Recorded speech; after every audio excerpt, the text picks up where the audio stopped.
ये वीडियो भी axially loaded members के बारे में है, मगर हम इसमें स्टैटिकली इनडिटरमिनेट केसेस डिस्कस करेंगे। हमारा मकसद स्ट्रेसेस और डिफॉर्मेशन की कैलकुलेशन ही होगा।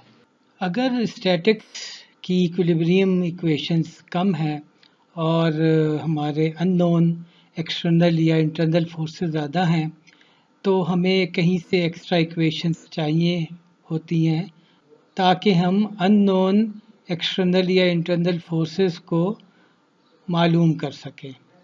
तो वो एक्स्ट्रा इक्वेशन हमारे पास डिफॉर्मेशन कंडीशन या डिफॉर्मेशन रिक्वायरमेंट से आती हैं। तो स्टैटिक्स और डिफॉर्मेशन इक्वेशनों की मदद से हम तमाम अननोन एक्सटर्नल या इंटरनल फोर्सेस मालूम कर लेते हैं और उसके बाद फिर हम स्ट्रेसेस और डिफॉर्मेशन कैलकुलेट करने की पोजीशन में आ जाते हैं।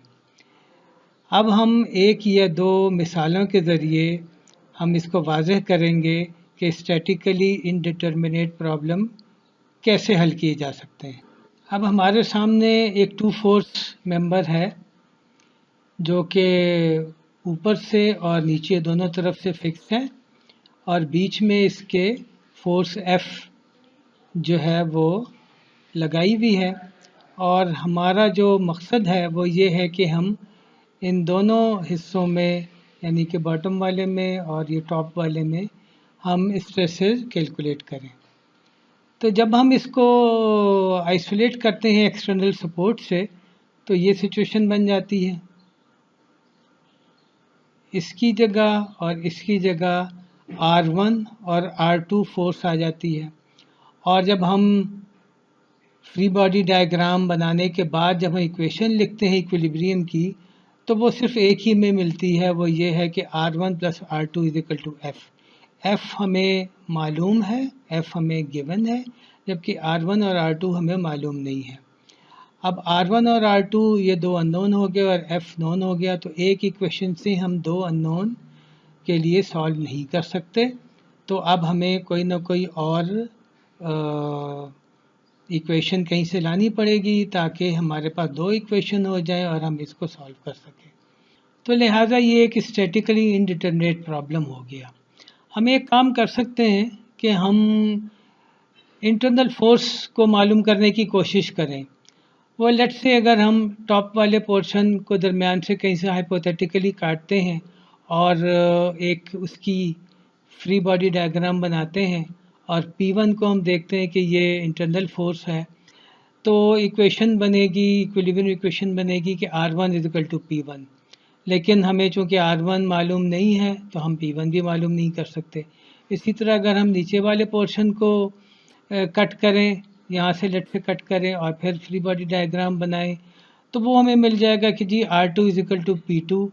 तो हमें ना R2 मालूम है तो P2 भी हमें दायरा मालूम नहीं होगा।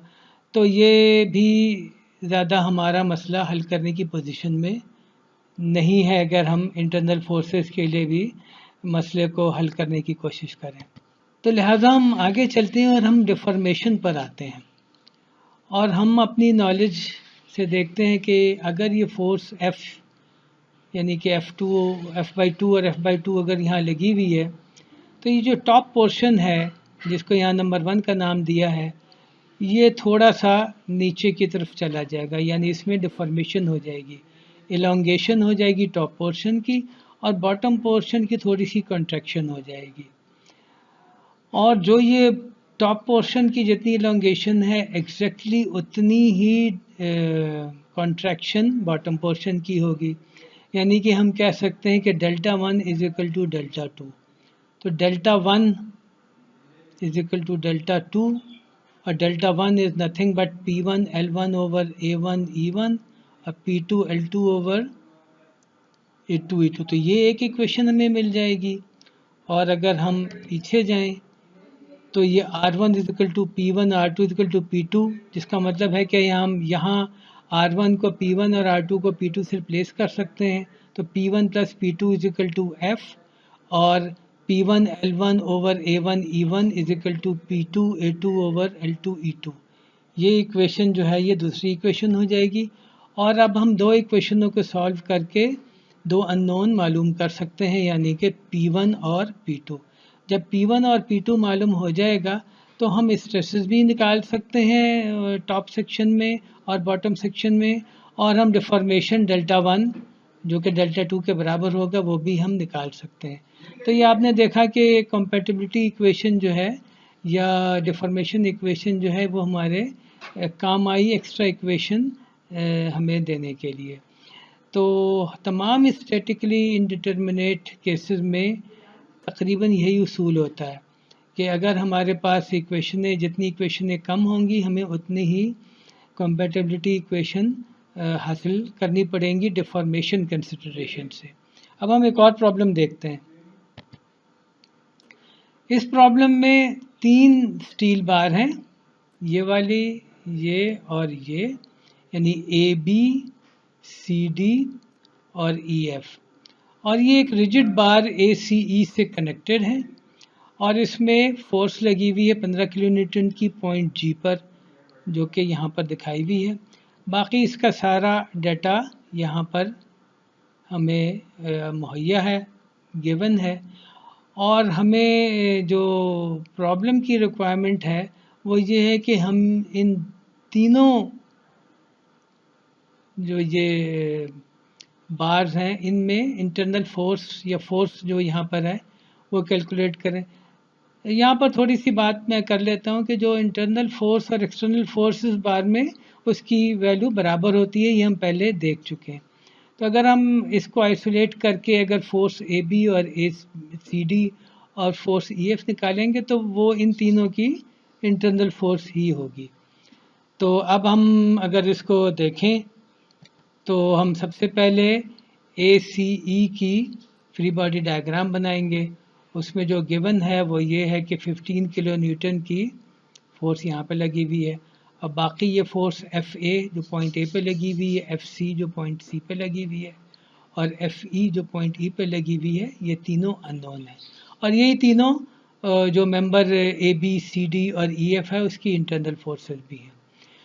अब हम इस पर हम इक्विलिब्रियम कंसिडरेशन देखते हैं। तो हम दो इक्विलिब्रियम इक्वेशन लगा सकते हैं। वो इस तरह कि एक हम फोर्सेस सम करें वर्टिकल डायरेक्शन में, तो हम देखेंगे कि एक इक्वेशन मिल जाएगी कि F A plus F C plus F E is equal to 15 kilonewton, यानी कि जितनी अपवर्ड फोर्सेस हैं ये डाउनवर्ड फोर्स के बराबर है। दूसरा हम ये कर सकते हैं कि हम पॉइंट सी पर हम मोमेंट ले लें। तो जब हम पॉइंट सी पे मोमेंट लेंगे तो मोमेंट इक्वेशन में कंट्रीब्यूशन आएगी एफ ए से 15 किलो न्यूटन की फोर्स से और एफ ई से। तो वो हम इक्वेशन लिख लें कि एफ ए इंटू 0.4 जो मोमेंट आर्म है, 15 किलो न्यूटन इंटू 0.2 जो कि मोमेंट आर्म है, और एफ ई इंटू 0.4 मीटर जो इसका मोमेंट आर्म है, तो इज इक्वल टू 0 जब हम करेंगे तो ये दूसरी इक्वेशन आ जाएगी। अब हमारे पास अननोन है 3, एफ ए, एफ सी और एफ ई, और इक्वेशनें हैं 2। तो लिहाजा और तीसरी इक्वेशन हमें स्टैटिक से नहीं मिल सकती, तो ये स्टैटिकली इंडिटरमिनेट प्रॉब्लम हो गया। और हमें अब डिफॉर्मेशन की कंपैटिबिलिटी, जिसको हम डिफॉर्मेशन कंसिडरेशन भी कहते हैं या कंपैटिबिलिटी कंडीशन भी कहते हैं या कंपैटिबिलिटी इक्वेशन भी कहते हैं, हमें वो कंसिडर करना पड़ेगा ताकि हम तीसरी इक्वेशन हासिल कर सकें और अपना प्रॉब्लम सॉल्व कर सकें। अब हम अगर डिफॉर्मेशन को कंसिडर करें तो डिफॉर्मेशन पैटर्न कुछ इस तरह बनेगा। ये हमारा एलिमेंट ए सी ई है, और अगर हम इसको स्ट्रेट लाइन एक समझें तो डिफॉर्म हालत में जब 15 किलो न्यूटन की फोर्स यहाँ पे लगी हुई है तो इसकी डिफॉर्मेशन कुछ इस तरह होगी कि पॉइंट ई जो है वो पॉइंट ई प्राइम पे चला जाएगा, क्योंकि यहाँ पर और यहाँ पर जो मेंबर लगे हुए हैं वो डिफॉर्मेबल हैं। पॉइंट सी जो है वो यहाँ पे चला जाएगा सी प्राइम पे, और पॉइंट ए जो है वो ए प्राइम पे चला जाएगा। पॉइंट ई की डिफॉर्मेशन कम होगी, सी की ज़्यादा होगी और ए की कम होगी, इसलिए कि हमारी फोर्स इन पॉइंट ए और सी के दरमियान लगी हुई है। और ये लॉजिकल है कि ए और सी पर इसके जो डिफॉर्मेशन या इसके जो असरात हैं वो ई के मुकाबले में ज़्यादा होंगे। तो अगर हम देखें तो ये डेल्टा ई जो है वो ये डिफॉर्मेशन है, डेल्टा सी जो है वो ये डिफॉर्मेशन है, और डेल्टा ए जो है वो ये वाली डिफॉर्मेशन है कंप्लीट। तो अगर हम एक पैरेलल लाइन ई से लें तो हमें एक ट्रायंगल मिल जाता है जो कि आपके सामने नज़र आ रहा है। और इस ट्रायंगल में अगर हम देखें तो ये जो डिफॉर्मेशन है यहाँ से लेके यहाँ तक, ये delta C minus delta E होगी। डेल्टा ई ये वाली डिफॉर्मेशन है जो कि ये भी है, ये भी डेल्टा ई के बराबर है और ये भी डेल्टा ई के बराबर है। इस वाले पॉइंट की डिफॉर्मेशन यहाँ से यहाँ तक लेके जो डिस्टेंस है यहाँ से लेके यहाँ तक, वो डेल्टा ए माइनस डेल्टा ई होगा। तो अब हमें ट्रायंगल पूरी मिल गई है, इसकी तमाम चीज़ों का हमें आइडिया हो गया है। और चूंकि ये ए सी ई रिजिड है तो जाहिर है कि ये स्ट्रेट लाइन ही रहेगी। और हम सिमिलर ट्रायंगल यानी कि एक ये ट्रायंगल और दूसरी ये ट्रायंगल को देखते हुए हम ये लिख सकते हैं कि delta A minus delta A minus E divided by 0.8 जो कि ये डिस्टेंस है, is equal to delta C minus delta E जो कि ये पॉइंट है, डिवाइडेड बाई 0.4 जो कि ये डिस्टेंस है। और इसको हम थोड़ा सा अगर सॉल्व करें तो वो बन जाता है delta C is equal to half delta A plus half delta E. तो ये हमारी एक इक्वेशन बन जाती है।